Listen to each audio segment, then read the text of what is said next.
ඉතාමත් ආදරෙන් පිළිගන්නවා අම්මලා සියලු දෙනාම. මම අද කතා කරන්නේ මේ චූටි බබාට මාස 6ට පෙර අමතර ආහාර පටන් ගැනීම සම්බන්ධවයි. ඒ කියන්නේ මාස 4 සම්පූර්ණ වුණු දරුවෙකුට කොහොමද අමතර ආහාර දෙන්නේ කියලා අම්මලා මගෙන් වීඩියෝ එකක් කරන්න කියලා විශේෂ ඉල්ලීමකුත් තිබුණා. ඒ නිසායි මම අද මේ මාතෘකාව තෝරගත්තේ. ඒතර මාස 6ක් සම්පූර්ණ වෙනතුරු අපි දන්නවා මව්කේ පමණයි අපි මේ පුංචි පැටවුන්ට දෙන්නේ. නමුත් විවිධ හේතු මත මාස 6ට කලින් දරුවට අමතර ආහාර පටන් ගන්න වෙන අවස්ථා තියෙනවා. හේතු විදියට කිව්වොත් මව රැකියාවට යන්න වෙනවා මාස 6ට ඉස්සෙල්ලා. ඒ කියන්නේ මාස 4 සම්පූර්ණ වුණාම රැකියාවට යන මව්වරුන්ට දරුවට ආහාර පටන් ගන්න අමතර ආහාර පටන් ගන්න වෙනවා. ඒ වගේම සමහර දරුවන්ගේ බර දිගින් දිගටම අඩු වීම හෝ දිගින් දිගටම වර්ධනය බාල වෙන අවස්ථා තියෙනවා. ඒ වගේ අවස්ථාවල අපිට මාස 4 සම්පූර්ණ වුණාට පස්සේ දරුවට මව් කිරි දීමත් සමගම අමතර ආහාර පටන් ගන්න පුළුවන්. ඉතින් මේ කොයි අවස්ථාවක අමතර ආහාර පටන් ගත්තත් විශේෂයෙන් මාස 4න් අමතර ආහාර පටන් ගන්නකොට වෛද්‍ය උපදෙස් ලබා ගැනීම ඉතාමත්ම සුදුසුයි. ඒ වගේම තමයි මාස 4න් අමතර ආහාර පටන් ගැනීමේදී අපි තවත් සැලකිය යුතු කාරණයක් තමයි විශේෂයෙන් වෛද්‍ය උපදෙස් ලබා ගත යුතු අවස්ථාවක් තමයි සති 36ට පෙර උපදින දරුවන්ට, කියන්නේ අපි කියන ප්‍රාග් පරිණත දරුවෝ කියලා. ඒ දරුවන්ට අමතර ආහාර පටන් ගැනීමේදී විශේෂයෙන්ම වෛද්‍ය උපදෙස් ලබා ගන්නත් ඕනේ.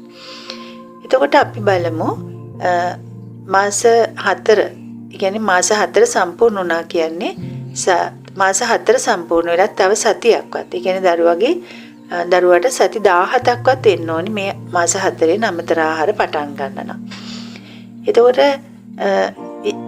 මේ දරුවන්ට අමතර ආහාර පටන් ගැනීමේදී අපි දරුවා තුළිනුත් දකින්න ලක්ෂණ ටිකක් තියෙනවා. එයා කෑම කන්න සූදානම් කියලා අපි දරුවාගේ දකින්න ලක්ෂණ කීපයක් තියෙනවා. අපි බලමු මේ ලක්ෂණ මොනවද කියලා. මේ පුංචි පැටියට හිස කෙලින් තබා ගැනීමේ හැකියාව තියෙන්න ඕනි අපි අමතර ආහාර දෙන්න ඉස්සෙල්ලා. ඒ වගේම තමයි යාට ආධාර නොමැතිව වාඩි වෙලා සිටින්නත් පුළුවන් වෙන්න ඕනි.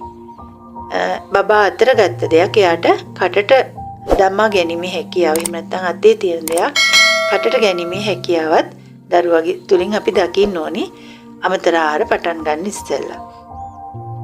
ඒ වගේම තවත් ලක්ෂණයක් තමයි වැඩිහිටියන් කෑම කන වෙලාවට දරුවෝ ඒ දිහා බලාගෙන කෙල ගිලීම, කට සෙලවීම වගේ ලක්ෂණ අපි දරුවා තුලින් දකින්න ඕනි. තවත් ලක්ෂණයක් තමයි බබාට දිවෙන් තල්ලු කිරීමේ හා ගිලීමේ හැකියාවක් තියෙන්න ඕනි අපි අමතර ආහාර පටන් ගන්න ඉස්සෙල්ලා. ඒ වගේම තමයි දරුවගේ කටට අපි ඇඟිල්ලක්වත් තිබ්බොත් එයාට ඒක හපන්න පුළුවන්කමක් තියෙන්න ඕනි. එතකොට මේ ලක්ෂණ ඔබේ දරුවා තුලින් තියෙනවා නම් දරුවට මාස 4 සම්පූර්ණ වෙලා නම්, ඒ කියන්නේ මාස 4 සම්පූර්ණ වෙලා තවත් සතියක් විතර, සති 17ක් විතර ගිහිල්ලා නම් අපිට මවට මව් කිරි දීම කරගෙන යෑමේ අපහසුතාව, දිගින් දිගටම කරගෙන යෑමේ අපහසුතාවක් තියෙනවා නම්, මම අර ඉස්සෙල්ලා කියපු හේතු තියෙනවා නම් අපිට අමතර ආහාර පටන් ගන්න පුළුවන්. හැබැයි අමතර ආහාර පටන් ගත්තට මව් කිරි දීම නොකඩවා කරගෙන යන්නත් ඕනි. දැන් රැකියාවකට යන අම්මා කෙනෙක් නම් කිරි දෝල තියලා යන්න පුළුවන්. එතකොට අමතර ආහාර ලබා දීමේ අරමුණු තමයි, ප්‍රධානම අපේ අරමුණක් තමයි අවුරුද්දක් වෙන විට මේ දරුවා පවුලේ ආහාරයට හුරු කරගන්න ඕනි. මොකද පවුලේ සමාජිකයන් සමග දරුවාට ආහාර ගැනීමට ලොකු අත්දැකීමක් වෙනවා. අපි මේ මාස 4න්, එහෙම නැත්නම් මාස 6න් අමතර ආහාර පටන් ගැනීම. ඒ වගේම මේ දරුවාගේ කායික සහ මානසික වර්ධනය නිසි ලෙස පවත්වා ගැනීම මේ අමතර ආහාර දීම තුළින් අපි බලාපොරොත්තු වෙනවා.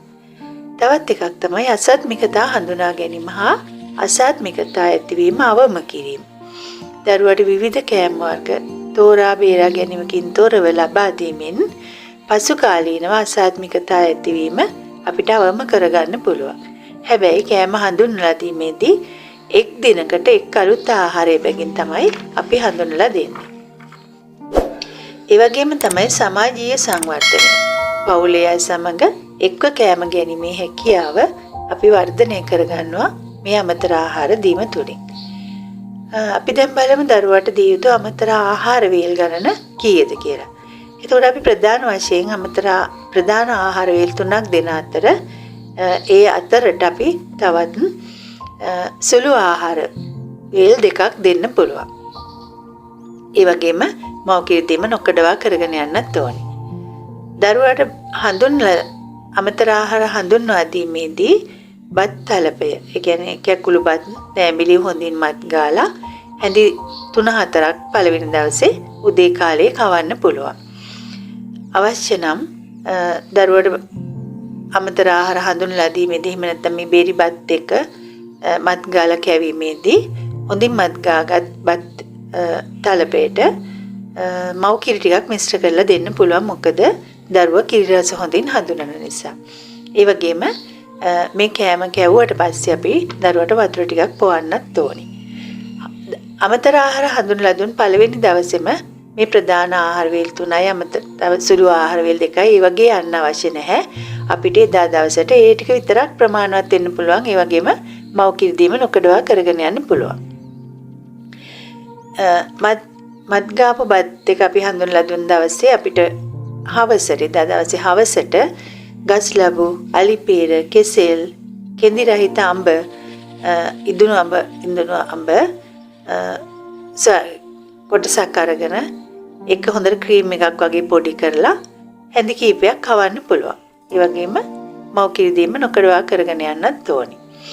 එතකොට මේ අමතර ආහාර හඳුන්ලා දීමෙන් දෙවැනි දවසේදී අපි බත් සහ පරිප්පු හොඳින් බෙරි වෙන්න උයලා ඒක නෑඹිලි මත් ගාලා කවන්න පුළුවන්. ඒ වගේම කවන ප්‍රමාණය අපිට ටිකෙන් ටික වැඩි කරගෙන යන්න පුළුවන්. ඊට පස්සේ ක්‍රමයෙන් දැන් බත්ුයි පරිප්පුයි දිනන දෙවෙනි දවස වෙනකොට තුන්වෙනි දවස වෙනකොට අපිට එළවලු වර්ගයක් ඕකට එකතු කරන්න පුළුවන්. එළවලු නම් එළවලු වර්ග වලින් එක දෙයයි අපි එක දවසකට එකතු කරන්නේ. ඒතොර ඊගව දවසේදී තම්බාගත් ලද ඇට වර්ගයක්, කඩල, කව්පි, මුං ඇට ඒ වගේ දේවල් වලින් ස්වල්පයක් අපිට මේ බත් එකට මිශ්‍ර කරලා හොඳින් මත් ගාලා කවන්න පුළුවන්. ඒ වගේම දවසින් දවස අපි එක දේවල් එකතු කරගන්න ඕනි.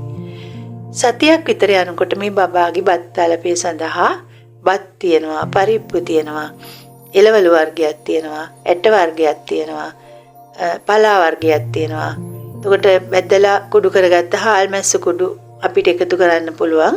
ඒ වගේම මේ සියල්ලම අපිට හඳුන්ලා දීමෙන් පසුව මේ බත් තලපේ බටර් හැන්දක් එකතු කරලා කවන්න පුළුවන්. එතකොට පෝෂණ ගුණයෙන්ුත් තලපයක් අපිට සතියක් විතර යනකොට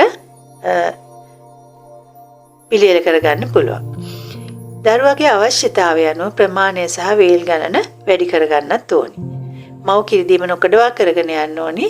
රැකියාවකට යන මවක් නම් කිරි දෝලා තියලා යන්න පුළුවන්. මේ ආහාර වේල් සමගින් අතරට දරුවට කිරි ටික දොවා ගන්න ලද මව් කිරි පොවන්න පුළුවන්. අම්මා රැකියාව නිමලා ගෙදර ආවට පස්සේ පුරුදු පරිදි දරුවට කිරි උරා බොන්න සලස්වන්නත් පුළුවන්. යම් කෑමකට දරුවා අප්‍රිය කරනවා නම් හෝ අසාත්මික ලක්ෂණ පෙන්වනවා නම් ඒ කෑමදීම අපි ඒ කෑම බබාට දෙන එක අපි తాවකාලිකව නතර කරන්න ඕනේ. දරුවට කෑම කවන විට වාඩි කරවගෙන කෑම කවන්න අපි පුරුදු කරගන්නත් ඕනේ.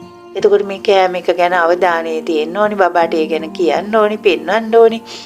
කෑම පෙන්වමින් තමයි අපි දරුවට අමතර ආහාර පිළිගන්වන්න ඕනි. ගොඩක්ම අවුරු කරන දෙයක් තමයි දරුවට ඇවිද කෑම කවන එක. ගස්සැල් පෙන්නමින්, සත්තු පෙන්නමින් අර ඒ වගේ කෑම කැවීම තුළින් දරුවට කෑම ගැන තියෙන අවධානය නැති වෙලා යනවා. ඒ වගේම බලෙන් කෑම කවන්නත් එපා. දරුවට හොඳින් බඩගිනි වුණාම කෑම කවන්න ඕනේ. කෑම කෑවට පස්සේ දරුවට අනිවාර්යෙන් අපි වතුර චුට්ටක් පොවන්න ඕනේ. හැබැයි ගොඩාක් වතුර පොවන්නේ වතුර ස්වල්පයක් පොවන එක ප්‍රමාණවත්. ඒ වගේම කෑම කවන අතරතුර දරුවට වතුර පෙවීම නොකළ යුතු දෙයක්. මොකද එයා එතකොට අනවශ්‍ය විදියට වතුර වලින් තමයි බඩ පුරවගන්නේ. මේ මත්ගාලා ක්‍රීම් එකක් වගේ අපි පටන් ගත්ත කෑම අපිට ක්‍රමයෙන් ක්‍රමයෙන් දරුවා වයසින් වැඩිෙත්ම චුට්ට ඝන භාවයට පත් කරගන්න පුළුවන්. මාස 6ක් වුණාට පස්සේ අපිට දරුවාට මස් මාළු බිත්තර කහමදේ හඳුන්ලා දෙන්න පුළුවන්. එතකොට බිත්තර සුදු මදේ අපි මාස 9 සම්පූර්ණ වුණාම තමයි දරුවාට හඳුන්ලා දෙන්නේ. බ්ලෙන්ඩ් කරලා ඉතාමත්ම දියාරු ලෙස බීමක් විදිහට අපි කෑම දෙන්නේ නැහැ. ඒ වගේම දරුවාට ගොඩාක්ම දියාරු කරලා වතුර වගේ කෑම දීම නොකළ යුතුම දෙයක්. ඒක මොකද දරුවාට ටිකක් ගොඩක් උකුවට එහෙම නැත්නම් හැන්දර කෑම එක ගත්තාම නිකන් ටක් ගාලා වැටෙන විදිහට තමයි අපි කෑම එක සකස් කරගන්න ඕනේ. දරුවට නොදිය යුතු ආහාර විදිහට ලුණු සහ සීනි අපි මුලින්ම හඳුන්ලා දෙන්නේ නැහැ. ඒ වගේම අධික තෙල් තියෙන ආහාර, රසකාරක රසායනික වර්ණක යෙදූ ආහාර, කලින් පිසින ලද පැකට් කරන ලද ආහාර, කෘෂි රසායන, හෝමෝන අඩංගු ආහාර අපි දරුවට නොදිය යුතුයි. හැකිතාක් අපි ස්වභාවික ආහාර තමයි දරුවට ලබා දෙන්න ඕනේ.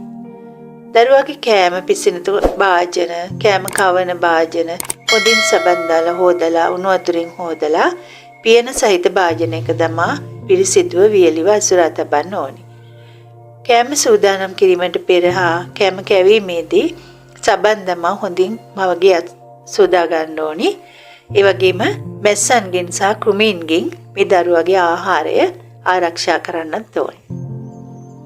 ඉතින් මාස 4න් කෑම පටන් ගැනීමේදී අපි සැලකිය යුතු කාරණා සහ කොහොමද කෑම පටන් ගන්න කියන එක තමයි මම අද අම්මලාට කියලා දුන්නේ.